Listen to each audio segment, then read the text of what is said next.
새해를 맞이하며 또 새해 첫 주간 주예전에 올라온 우리 모든 성도들을 축복합니다. 한 해의 시작, 그 시작의 점에 예배로 시작하고 또 하나님 앞에서 결단하고 나아가는 그 걸음걸음마다 주의 평강이 함께 하시기를 바랍니다. 하나님을 의지하는 이들이 받는 은혜와 복이 무엇인지를 보는 우리 성도들의 신앙생활 될 수 있기를 바랍니다. 더 중요한 것은 하나님의 모든 역사가 하나님의 구원의 역사를 드러내는 하나님의 영광을 보는 우리 성도들 될 수 있기를 축복합니다. 그런 의미에서 새해는 아주 중요한 의미를 가지고 있죠. 각 나라들마다 각 문화들마다 지형들마다 새해가 되면 새로운 소망을 갖게 됩니다. 사람들한테 물어봅니다. 새해 어때요? 좀 변했습니까? 그랬더니 많은 사람들이 뭐라고 합니까? 에이, 변한 것도 없어요. 그래요. 해 뜨는 것도 똑같고 생활도 똑같고 어제하고 똑같이 또 출근하는데요. 새해인데 그 마음, 그 생각, 그 지식, 그 경험, 과거에 자기의 마음, 자기의 지혜, 자기의 지식, 자기의 방법으로 또 새해라고 한들 뭐가 변하겠어요? 어제와 똑같은데, 어제와 똑같은 마음, 어제와 똑같은 생활, 어제와 똑같은 눈으로 세상이 아무리 바뀌고 세월이 아무리 변한다 할지라도 내가 변하지 않으면 세상 안 바뀌어요. 인생도 안 바뀌어요. 내가 변해야 돼. 내 마음, 생각이 바뀌어야 되고 보는 눈도 바뀌어야 되고 그것이 바뀌면 세상이 바뀌어요. 이전에는 이게 화인지 알았어요. 근데 이제는 복이에요. 이제는 안 되는 줄 알았어요. 그랬더니 길이 보여요. 마음이 바뀌면 세상이 바뀌어요. 그 마음을 누가 역사하십니까? 하나님이 역사하시는 거예요. 그래서 시편의 51편 10절에 보니까 내 안에 정직한 영을 새롭게 하소서라는 말합니다. 새롭게. 성경에 보면 새해라는 단어가 히브리어에는 별로 없습니다. 거의 없을 거예요. 우리 번역서에 간혹 새해라는 표현을 썼는지 모르겠지만 저는 찾아보질 못했고요. 새해란 말을 쓰질 않습니다. 뭐라 그러면 새날 혹은 새로운, 새롭다 이런 표현들을 씁니다. 새로운 거예요. 새로움이 뭡니까? 히브리어 성경으로 본다면 판이 바뀌었어요. 이때 새로운 겁니다. 내가 이것을 보았다가 저것을 보고 있어요. 이곳에 있던 이가 저곳에 서 있습니다. 이럴 때 새로움이라고 얘기하는 겁니다. 새로운 거예요. 이전에 하나님을 몰랐어요. 이제는 하나님이 알고 하나님께서 길을 열어주시고 인도하여 주시고 역사하신다는 그 믿음으로 나가는 세상 모든 것들이 새로움이에요. 하나님께서 어떻게 역사하실까 하는 기대를 갖게 되는 거예요. 그러니까 그 기대 속에서 어떻게 해요? 이곳에 세워주신 하나님께 대한 감사. 아무리 과거에 힘들고 어렵고 그런다 할지라도 시편 51편 다윗은 뭐라 그럽니까? 하나님이여 내 안에 정직한 영을 새롭게 하소서. 하나님께서 내 영을 변화시키고 내 영에 역사하실 때의 새로움 보이는 게 달라진다니까요. 듣는 것도 달라져요. 이게 사람이 듣는 것도 중요합니다. 듣는 지혜가 있어야 됩니다. 우리 간혹 그러잖아요. 사랑한다고 그에게 얘기하고 너 예뻐 보인다, 아름다워 보인다, 좋은 일 있을 거다. 여러분 뭐라고 얘기하겠습니까? 그 사람한테 고마워 그러면 되는데 왜 아부해? 이런다니. 마음이 꼬부라져 있는데요. 그렇게 살면 안 될 것 같아. 진짜 사랑하는 마음으로 사랑하는 사람에게, 내가 사랑하는 사람에게 야 그러지 말고 이렇게 살아, 이렇게 너 그거 잘못된 거야, 이렇게. 그랬더니 뭐라 그럽니까? 싸우자는 거예요? 벌써 꼬부라져 있어요. 마음이 꼬부라져 있는데 거기에 무슨 위로가, 무슨 역사가, 무슨 사랑이, 무슨 유익이 있겠어? 마음이 꼬부라져 있는데 아무리 가까운 사람이라 할지라도 마찬가지 아니요? 여러분 부부도 마찬가지입니다. 마음이 다 딴 데로 가 있으면요 아무리 얘기해도 안 되는 거요. 자녀들도 마찬가지입니다. 거기다 대해서 꼬부라져 있는데 조금 뭐 얘기하면 야 잔소리한다 그러고 또 꼰대짓 한다고. 제가 오늘 오후에 이제 예수의 성장기를 보면서 젊은 꼰대에 대해서 잠깐 얘기하려고 합니다. 젊은 꼰대, MZ세대의 꼰대가 있다니까요. 꼰대가 있습니다. 자기 알지도 못하면서 아는 것처럼 경험도 조금면서 자기 고집만 피고 자기 말 안 들어두면 꼰대라고 얘기하고 자기 고집대로 가고 자기 생각대로 가고, 이 사람들이 지금 대기업의 중진이 지금 30대 후반 40대 초반입니다. 세대가 교체됐어요. 이전에는 50대 중후반이었습니다. 그들은 경험이 있습니다. 뭐 하여튼 꼰대라고 치자고. 그런데요, 이 젊은 꼰대가 더 힘듭니다. 경험이 많으면 이해라도 있는데 경험은 적죠. 지식은 가졌다고 하지만 융통성이 없어요. 그러니 나이 많은 꼰대가 차라리 낫대. 젊은 꼰대가 있으니까요, 마음도 상하고 여러 가지 일들이 있답니다. 여러분 어떻게 생각합니까? 마음이 삐뚤어졌는데 무슨 새로움이 있겠소? 자녀들 교육에서도 마찬가지입니다. 뭐 좋은 거 준다고 하고 높은 데 간다고 1등 해라, 전국에서 1등 해라, 뭐 1등 좋습니다. 1등 한들 뭐 할 거요? 이미 마음이 삐뚤어져 있는데. 1등으로 된 게 뭐요? 우리 논문 써봅니다. 논문을 제때 통과한 사람도 있고 논문을 통과하지 못한 사람도 있습니다. 나는 일찍 통과했다고. 좋은들 지금 와보니까 다 비슷해요. 여러분 뭡니까? 마음이 중요합니다. 새로움은 어디에서 시작됩니까? 이 마음에서부터 시작합니다. 마음과 그 자세가 새로움을 만들어냅니다. 하나님은 먼저 마음에 역사하십니다. 주께서 우리의 영, 하나님의 영을 보내셔서 우리의 마음을 새롭게 하십니다. 시편 104편 거기에 말씀에 30절에 보면 이렇게 되어 있습니다. 주의 영을 보내사 그들을 창조하사 지면을 새롭게 하시나이다. 하나님께서 이 환경을 바꾸시기 위하여 우리 마음을 바꾸신다니까요. 문제를 풀기 위해서 우리에게 지혜의 영을 허락하신다고. 봐. 새해를 열 때에 마찬가지입니다. 하나님께서 우리에게 소망을 주시고 우리에게 믿음을 주시고 믿음의 눈으로 보게 하시고 생각하게 하시고 분석하게 하시고 결단하게 하시는데 눈 딱 감아버리면 끝나는 거예요. 어떻게 돼요? 못 받습니다. 하나님께서 아무리 열어줘도 못 받습니다 하는데요, 들려주는데 못 들었다는데 어떡할 거예요? 길을 막아버립니다. 아무리 좋은 말씀도 아무리 좋은 말도 안 되는 거예요.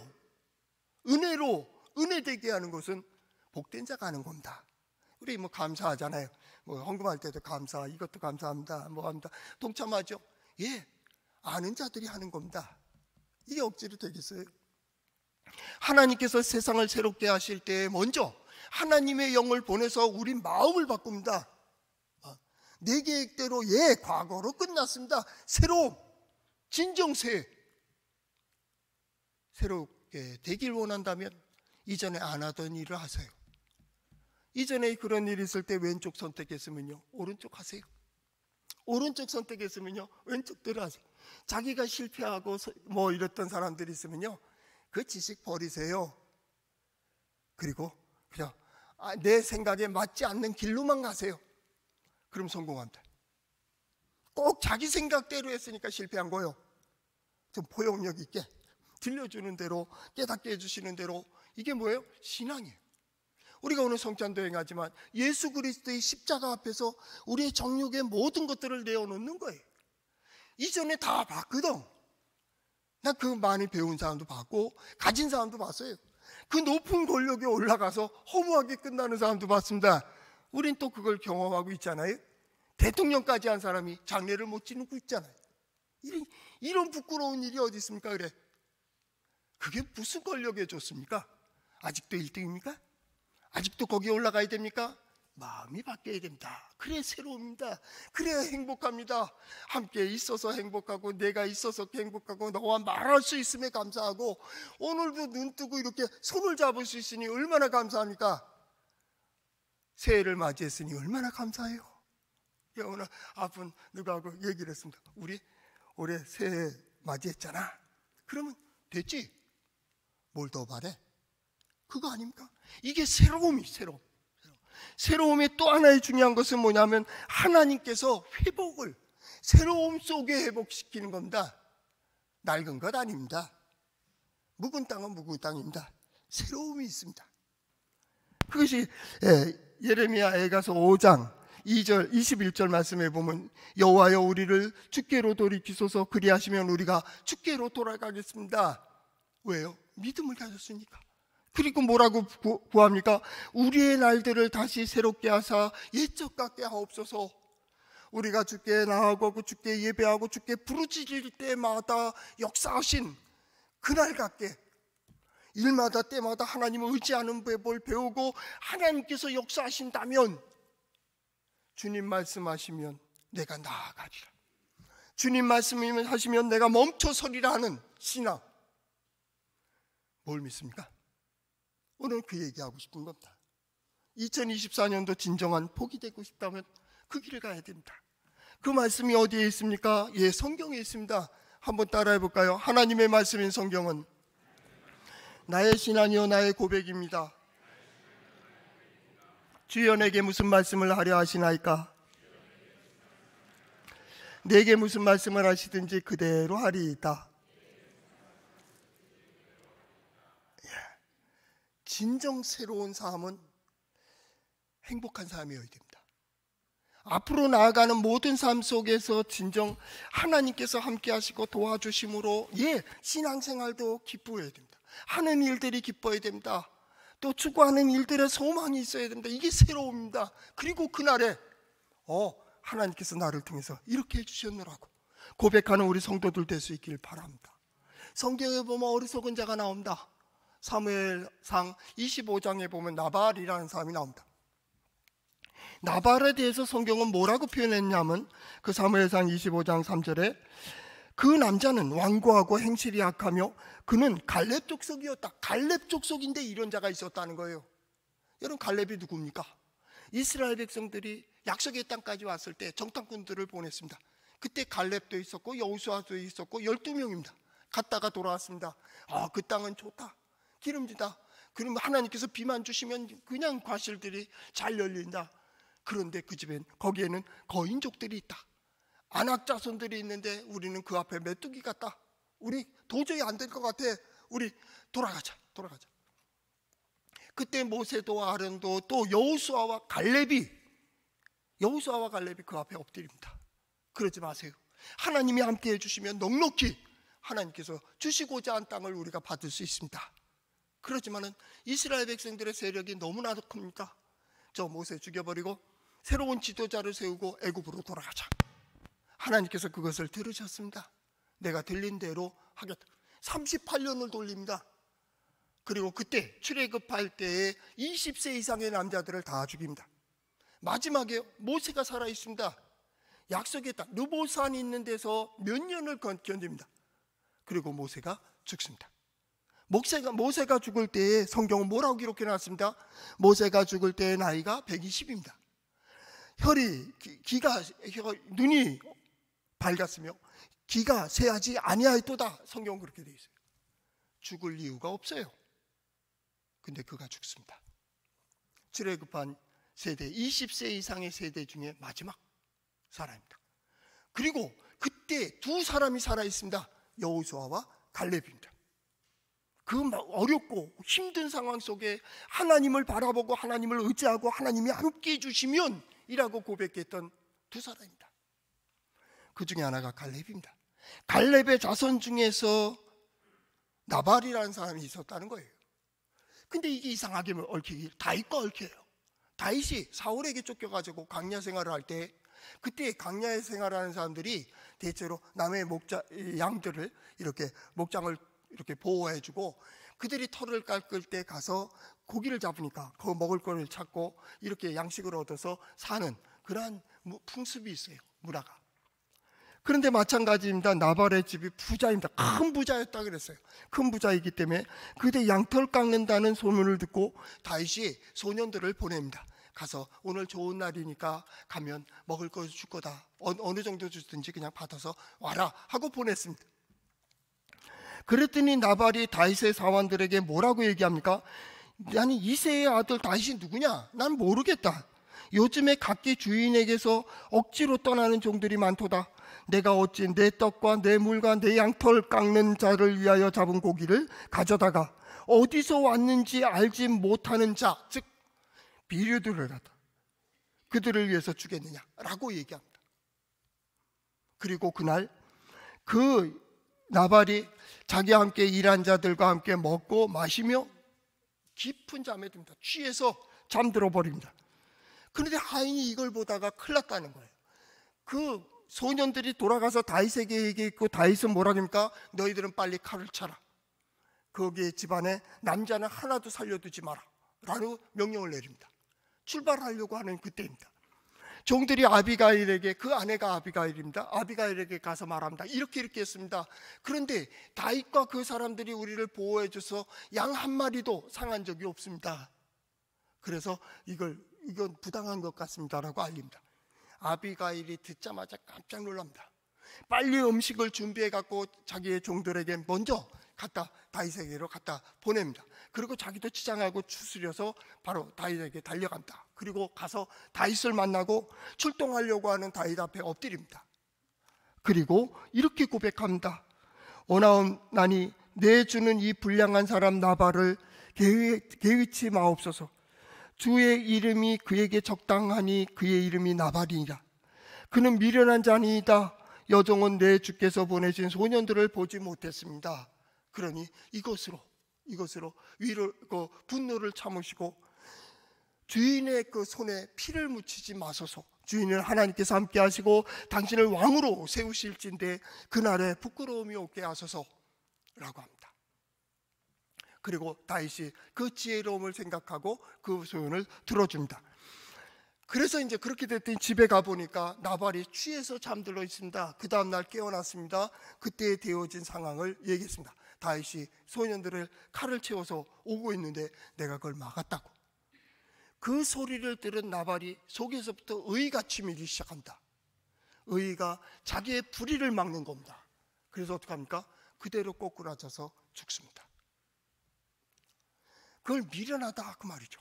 한순간에 자기를 위하여 쌓아놓은 것들이, 성경 누가복음에 보면 이런 말씀을 합니다. 누가복음 12장 20절 21절 하나님이 이르시되 어리석은 자여 오늘 밤에 내 영혼을 도로 찾으리니 그러면 내 준비한 것이 네 것이 되겠느냐. 자기를 위해 재물을 쌓아두고 하나님께 대하여 부요하지 못한 자가 이와 같으니라.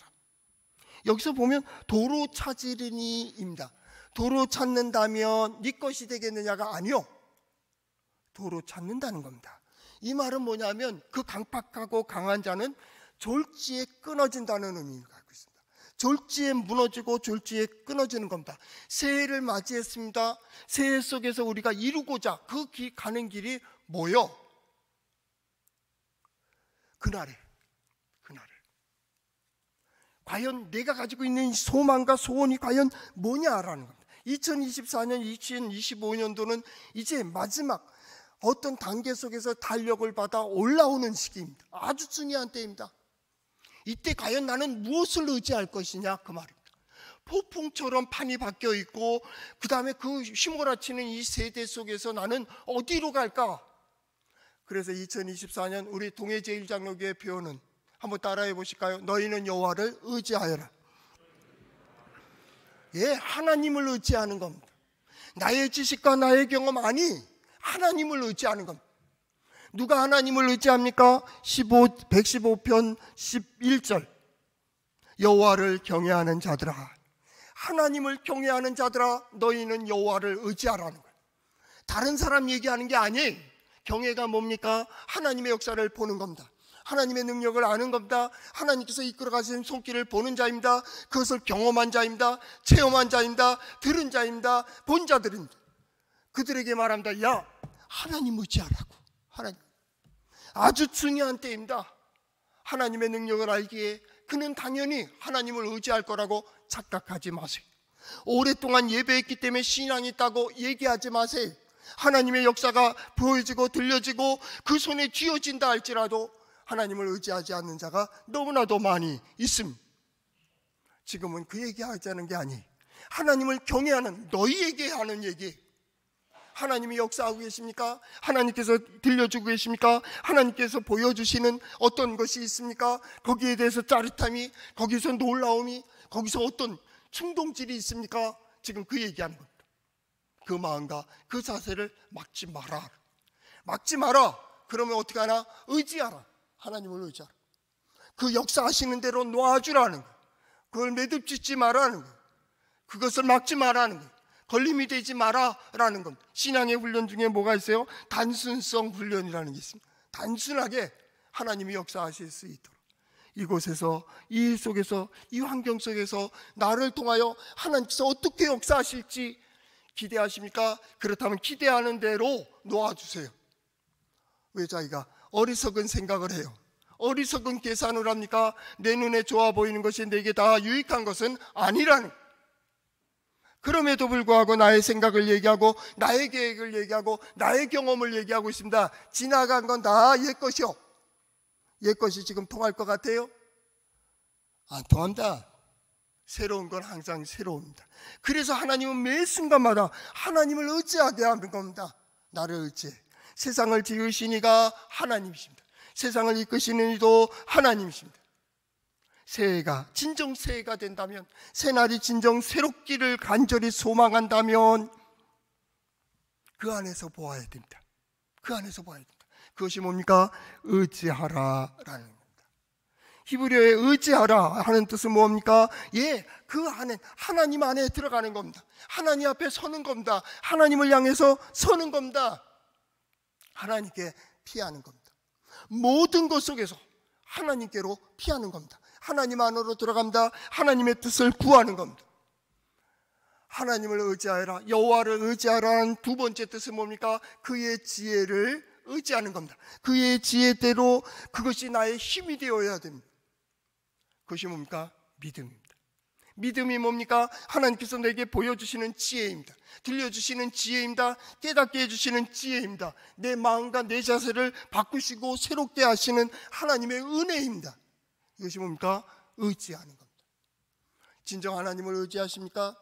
의지한다면 그의 역사에 몸을 맡기세요. 마음도 맡기세요. 생활도 맡기세요. 하나님께서 이끄시는 대로 나는 그 길을 가겠노라. 2024년도에 가장 중요한 마음입니다. 하나님을 의지하는 겁니다. 어느 순간에 어느 상황까지 여러분을 하나님을 의지할 수 있습니까? 그것이 여러분의 신앙입니다. 의지의 가장 중요한 의미는 뭡니까? 누구를 의지하는 겁니까? 무엇을 의지합니까? 이겁니다. 돈을 의지합니까? 그렇게 쥐었다가 언젠가는 놓아야 될 것을 의지하십니까? 권력을 의지하십니까? 예, 올랐다가 내려오는 그것을 의지합니까? 지식을 의지합니까? 예, 툭 치니까 아무 기억도 못해요. 심지어 박사학위를 몇 개나 가지고 있는데 멍청이가 돼 있어요. 이러고 어떡할 거예요? 어떤 걸 의지하는 거예요? 우리가 진정 의지해야 될 것이 뭐요? 진정으로 의지의 대상이 누구요? 진정 나의 보호가 되고 인도자가 되시고 나를 이끌어주시는, 우리는 하나님을 선택한 자예요. 그렇다면 하나님을 의지하라. 너희는 알잖아. 하나님의 능력도 알고 하나님의 역사도 알잖아. 그렇다면 하나님을 의지하라는 거예요. 그 의지하는 고백이 뭡니까? 예, 그게 예배 아닙니까? 지금 다른 사람들은 다른 거로 바쁘고 분주하고 힘들고 어렵고 그런다 할지라도 어려우니까 나는 하나님 의지하러 예배당 올라오는 거예요. 예배가 뭐예요? 하나님 안으로 들어오는 거예요. 하나님 앞에 서는 거예요. 그를 바라보는 거예요. 예배가 뭐예요? 하나님의 말씀을 듣는 거예요. 그의 뜻이 뭐예요? 그의 손길이 어디로 가고 있어요? 그가 역사를, 세계를, 세상을 이끌어 가시는 방향이 어디예요? 그걸 보는 거예요. 예배를 통해서 그걸 봐요. 선지자들도 외쳤던 것처럼 설교자들도 그 방향을 얘기합니다. 하나님께서 이렇게 역사하십니다. 하나님께서 이렇게 인도해 주십니다. 그를 의지하는 것이 마땅합니다. 예배입니다. 예배입니다. 하나님의 말씀은 그 방향을 제시해 줍니다. 그리고 어떻게 나가야 될지를 알게 합니다. 그리고 우리는 기도합니다. 하나님, 그렇게 살 수 있도록 내게 용기를 주세요. 내게 지혜를 주세요. 하나님께서 보여주신다면, 하나님께서 인도해 주신다면. 아직도 세상을 의지하십니까? 세상은 여러분이 정복해야 될 대상입니다. 여러분이 다스려야 될 세상입니다. 다스리고 정복한다는 것은 그 모든 것들을 경영한다는 거예요. 시간을 어떻게 경영할 겁니까? 건강을 어떻게 경영할 겁니까? 물질을 어떻게 경영합니까? 지식을 어떻게 사용할 것입니까에 따라서 복이 되기도 하고 복이 하가 되기도 해요. 우리는 그걸 가지고 있어요. 하나님의 역사를 알고 있기 때문입니다. 세상을 살아가는데 지혜로운 자가 누굽니까? 예, 하나님의 자녀들입니다. 그래서 하나님의 자녀답게 살라. 아니, 하나님의 자녀로 사시라고. 그리스찬답게가 아니에요. 우린 그리스찬이. 하나님의 백성답게 아니요, 하나님의 백성으로 살아가세요. 여러분들은 하나님의 백성이에요. 자녀는 부모 닮아요. 사람의 아들이 어떻게 짐승의 아들이 될 수가 있어요? 착각한 거예요.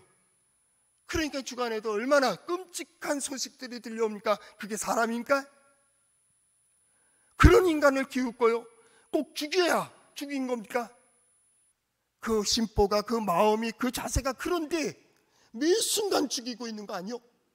내 자식만 잘 되면 되고 나만 잘 되면 된다는 그 생각이 이미 다른 사람을 죽인 거 아니요?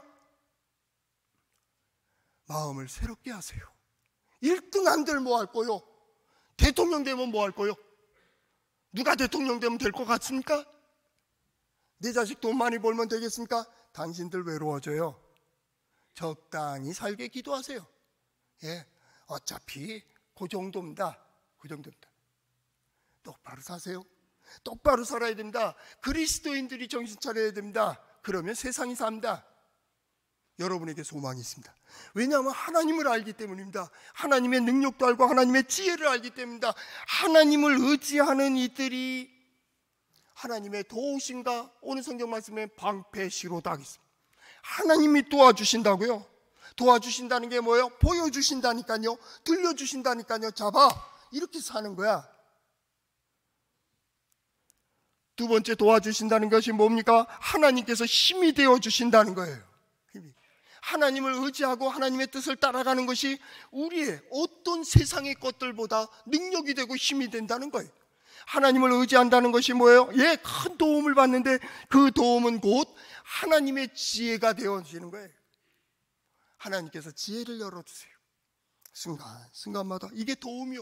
방패는 뭡니까? 예, 하나님께서 그 안에 효과를 드러내게 해주시는 거예요. 매 순간마다 하나님께서 어떻게 해요? 예, 그 손길을 보게 하세요. 그래서 우리가 겸손하지 마라 하게도 겸손한 거예요. 하나님 앞에 엎드려 그걸 하나님의 말씀대로 살아나가는데 누가 감히 그 앞을 막겠어요? 누가 감히 비판할 수 있으며 누가 대립하겠으며 대결할 수 있으며 그 앞을 누가 설 수가 있겠어요? 그 문제가 내가 육체적인 일이든지 경제적인 일이든지 사람들과의 명예적인 일이든지 거기에 무슨 자존심이 상해요? 하나님이 함께 하시는데, 하나님이 함께 하시는데 세상에 어떤 것들이 우리를 두렵게 하며 염려하게 할까요? 하나님을 의지한다면.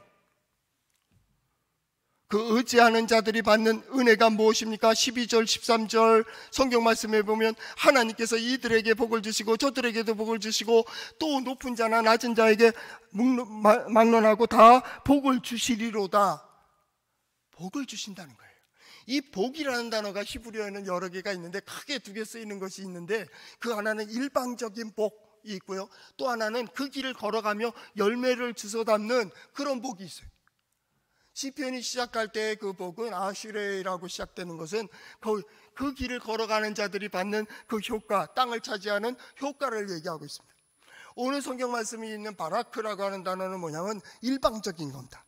그 앞에 섰기 때문에, 그를 의지하기 때문에 하나님께서 그에게 주어지는, 펼쳐주시는 겁니다. 창세기 1장에 나오는 복이 뭡니까? 예, 그들에게 복을 주시사 땅을 정복하고 이렇게 하라 하라고 복을 주신 게 뭡니까? 이 바락, 오늘 똑같은 단어입니다. 새날에 새로운 소망을 가진 이들에게 복으로 줄게. 복으로 누려. 너희 시간도 물질도 건강도 복으로 주겠다는. 자, 우리가 할 일이 있는 거죠. 이걸 복으로 누릴 거요 말 거요? 이 문제입니다. 꼭 안 되게 만들어요. 하나님은 복으로 주셨는데 이게 화가 돼버렸어요. 있는 게 화요. 차라리 없으면. 난 그런 사람 많이 봤습니다. 첫째는 가정적으로 그 별거 가진 거 얼마도 안 되는데 그거 갖고 싸우고 평생 안 보는 집안도 있어요. 아이고, 그 물질 때문에 그렇게 되는 사람들. 크게는 정치적으로요, 이 바꾸지 말아야 될 노선을 바꿔가지고 그것 때문에 또 싸우는 사람도 봤어요. 자, 형제끼리 싸워요. 형제끼리. 같은 지역에 형제가 후보로 나오는데 이게 같은 정당이니까 싸우고 그래갖고 다시는 안 봐요. 또 이게 복이요?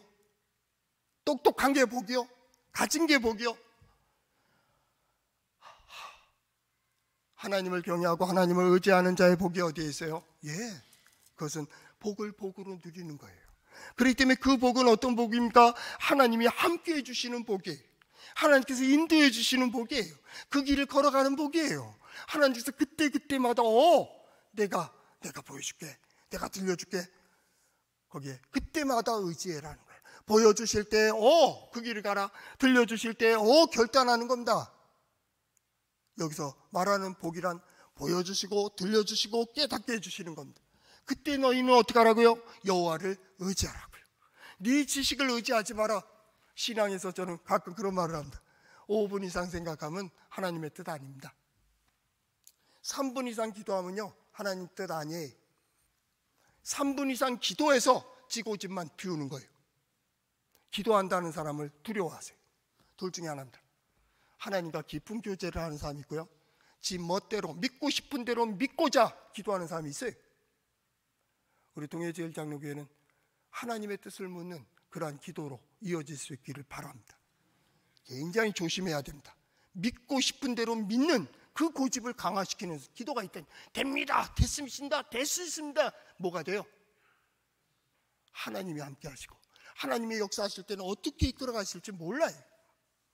단지 그 하나님의 모든 역사는 구원을 향한다는 거. 이게 복이요.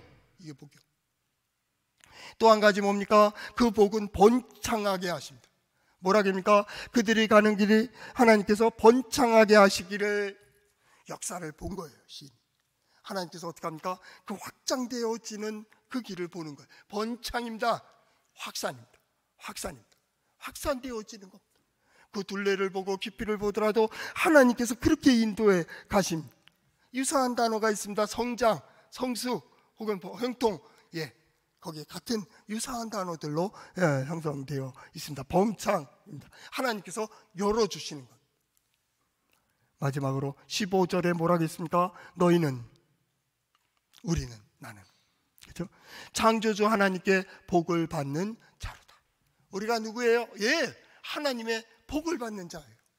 그러면 모든 문제, 모든 상황 속에 걸림이 되더라도 이걸 하나님께서 내게 어떻게 유익하게 역사하실까? 거기까지만 가면 기적이 보여요. 그렇게 될 때 결단하는 거예요. 그냥 아무데나 낫게 해주실 줄로 믿습니다, 세워주실 줄로 믿습니다가 믿음이 아니고, 한순간 딱 벌어지는데 저 사람이 나를 칼로 쳐요. 근데 그가 불쌍히 보여요. 그 순간 기적이 보여요. 이해가십니까? 내가 아니, 저 사람을 사랑해야지, 긍휼히 여겨야지, 아니요, 그렇게 되는 게 아니에요. 이 일 속에서 하나님께서 어떻게 역사하실지의 기대로 돌아설 때 기적이 나오는 거예요. 기적이. 우리 2024년 여호와를 의지하라 하는 주제로 나아가는 우리 성도들 삶 속에 하나님께서 우리에게 역사하시는 대로 고백해서 하나님의 크신 구원의 역사를 보는 한 해가 될 수 있기를 축복합니다.